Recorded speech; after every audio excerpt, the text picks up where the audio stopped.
Hello guys, and welcome to my YouTube channel. You always ask me to share my experience with you, how I managed to improve my accent and why I actually chose the American accent. For me, I just love how the American accent sounds, and that's why I picked this accent. And to improve my accent and to make it more American, I used the book Mastering the American Accent. Guys, I truly loved using this book, and it taught me so many great things about the American accent. So if you're like me and you like using books to improve your English, this is going to be a great choice for you. But in this video, I actually wanted to share with you a couple of rules in American English that completely changed my accent. They helped me improve my accent dramatically because discovering those rules enabled me to better understand Americans, how they talk and what rules they have in their accent. That's why this video is going to be about one of the most distinctly American consonants, the letter T. So in American English, the letter T can be pronounced in a lot of different ways, depending on its position, depending on the sentence, and on the words and even letters that surround it. Sometimes, I'm sure you've noticed Americans pronounce the letter T as D, like in water and better. And sometimes Americans don't pronounce it at all, like in the words internet and interview. Other times, it's barely pronounced at all, like in the words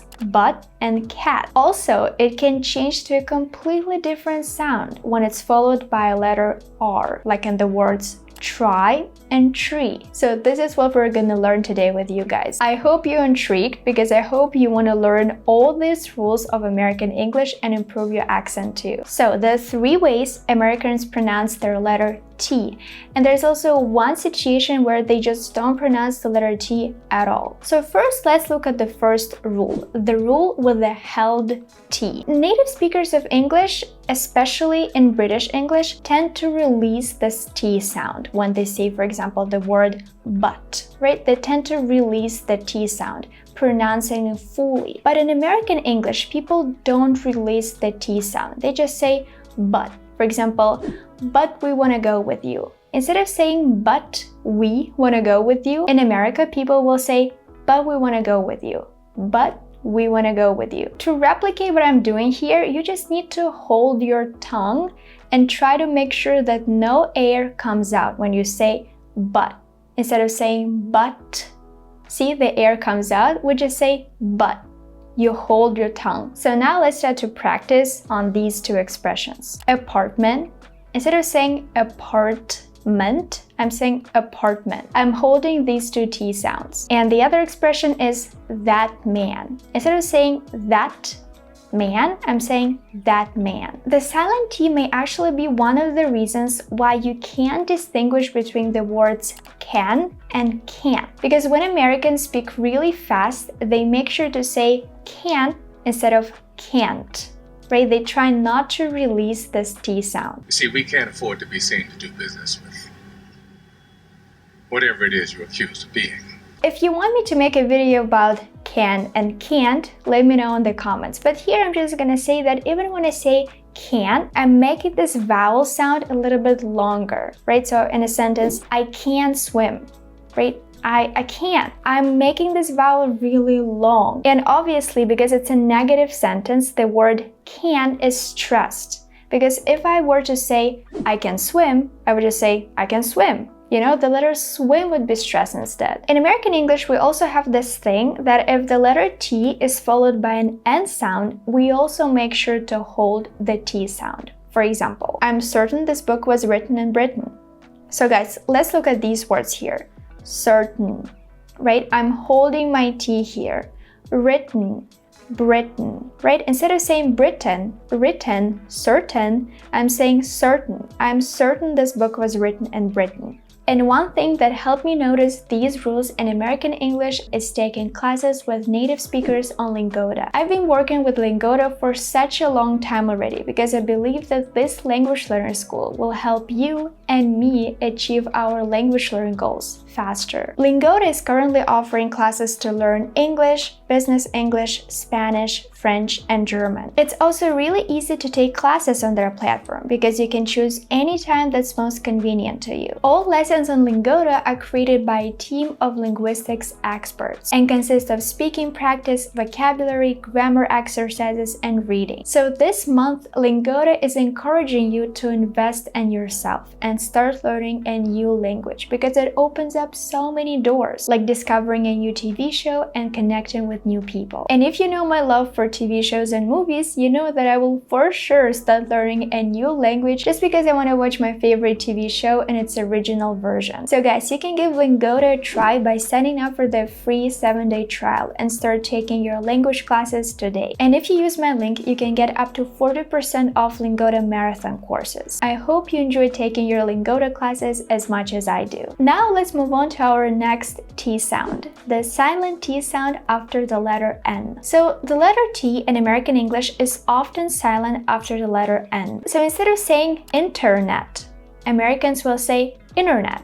Instead of saying interview, Americans will say interview. Guys, I want you to remember that it's not sloppy or casual speech. It's a normal American way of pronouncing the words internet and interview, right? Instead of saying this letter T, they just drop it and say internet, interview. Let's look at this example right now. There are many advantages to working in an international company. So here, instead of saying advantages and international, I'm just saying advantages and international.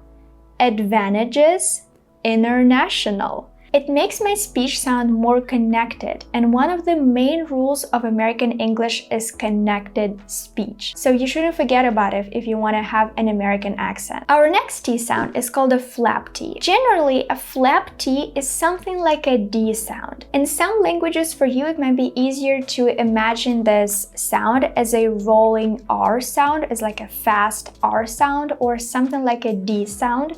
For example, in the word water. So to make this sound, you just need to tap quickly on your gum ridge with the tip of your tongue. Water, water. It's something between the D sound and the R sound. So as you can see in the word water, this flap T sound happens between two vowels, like in the words water and better, before an L, like in the word little, and after an R and a vowel, like in the words party and 40. But guys, make sure that you're only changing this T sound into a D sound, into a flapped T sound, if the syllable is not stressed. Because if the syllable is stressed, like in the word attack, we can say attack, right? It's not going to be correct because the syllable is stressed. So the only way to pronounce this word will be attack. So we're pronouncing the T sound just like in British English, attack. And now guys, again, because of the connected speech, let's look at this sentence. I bought a lot of bottles of water.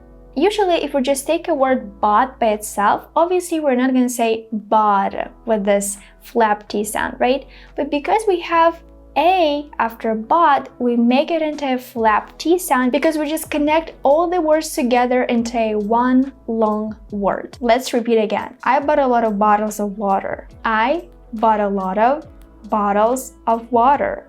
And now let's talk about our last sound. So here, the sound T is going to be changed into this ch sound. So it happens when a T is followed by a letter R. So to create this sound, say the word cheese, for example, right? It's going to be almost the same ch sound, but a little bit more tense. So let me just give you some examples and you can try after me. So for example, in the word travel, instead of saying travel, right? It's really hard to just say travel, right? It's so much better to just say travel, to use this ch, this tense ch sound, travel. So let's look at some other examples. Tradition, introduce, translate, traffic, extremely. So in all of these words, I didn't just say r, right? I say ch, traffic, extremely, tradition. So guys, make sure to repeat after me and to really memorize all of these rules if you want to have an American accent. And guys, remember that practice makes perfect. So the more you practice all of these sounds, the better you'll get. So yeah guys, I think it's gonna be it for today's video.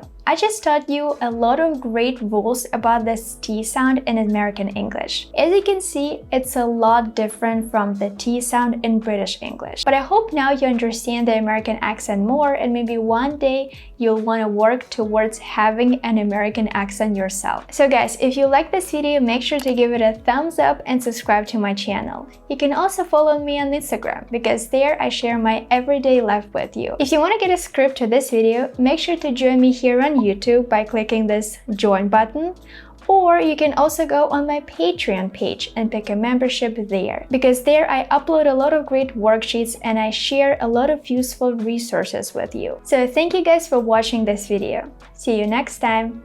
Bye!